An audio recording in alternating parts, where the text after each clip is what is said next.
Frugal, a psychological thriller. Copyright 2025. By Wdowski. Home Sweet Home.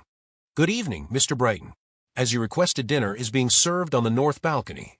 A butler in a tuxedo greeted them at the door with an upper-class British accent. Very good, Charles. Sean placed his hand on the back of May's exposed lower back and guided her towards the curved staircase to the second floor. How many bedrooms? She asked him as they passed several doors to the balcony. There is only one. That is not including the staff's rooms in the east wing, which is more like an attached private section of the building. He opened the door at the end of the corridor, revealing a large balcony that overlooked the Long Island Sound. Lights in the distance could be seen from the Connecticut shoreline. A single round table for two was set on the granite balcony. A young woman, no older than May, was in a classic French maid's uniform.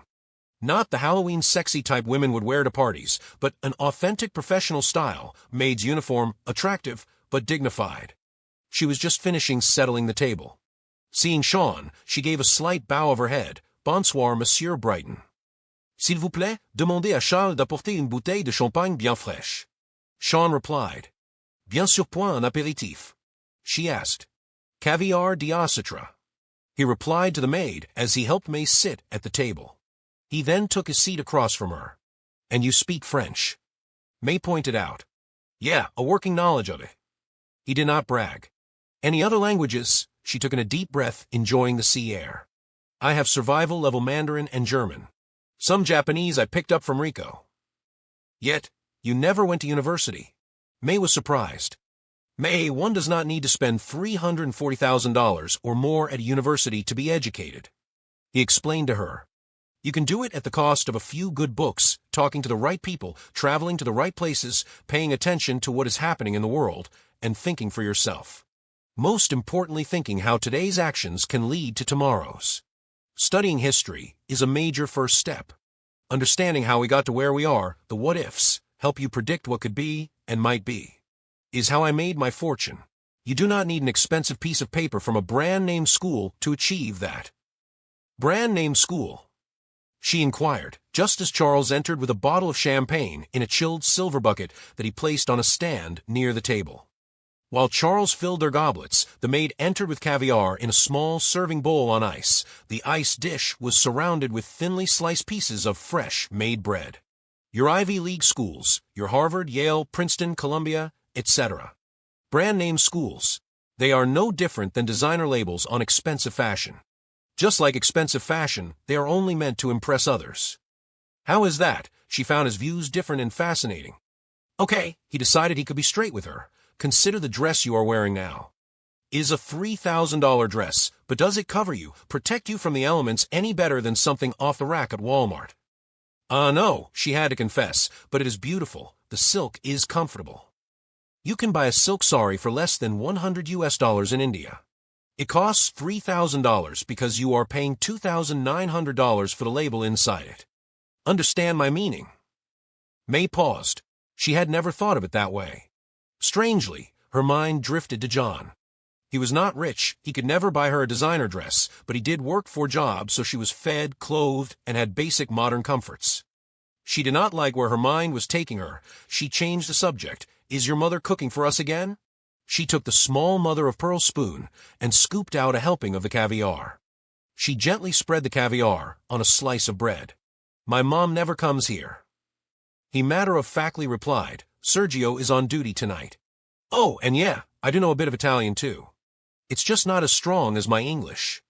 He smiled. May enjoyed the caviar, followed by sipping her champagne. Why not? She is a great cook, and your mother. I am surprised she doesn't live here with you.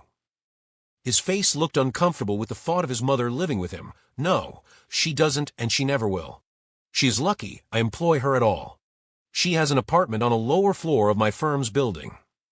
Oh, she was set back by his reaction. Yet thought, at least he is not a mama's boy. After coffee they returned inside. Sean opened the door to his bedroom, letting May enter, but he did not follow her in. I will go change in my office. He closed the door to give her privacy. May turned away from the door. Before her was a large bed. Upon the bed was a Zimmerman Wiley scarf tie bikini laid out for her.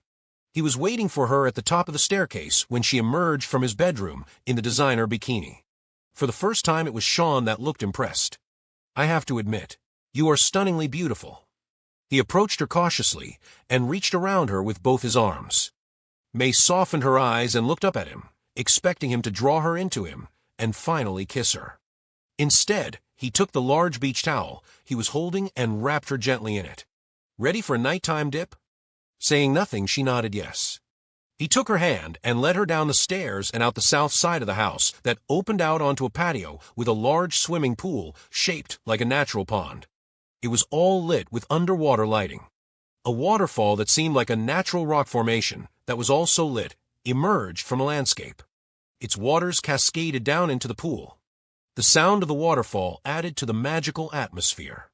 Beyond the pool was a panoramic view of the north shore of Long Island, perhaps a quarter of a mile on the other side of the dark waters of the Sound. He unwrapped her, placing her towel on a deck chair near the pool. He stepped away from her, so his eyes could take the time to admire her beauty. He smiled. "Looking at you makes me start to believe there must be a creator. An artist that knows what beauty truly is." May smiled but felt a sudden lump rising in her throat from his tender words.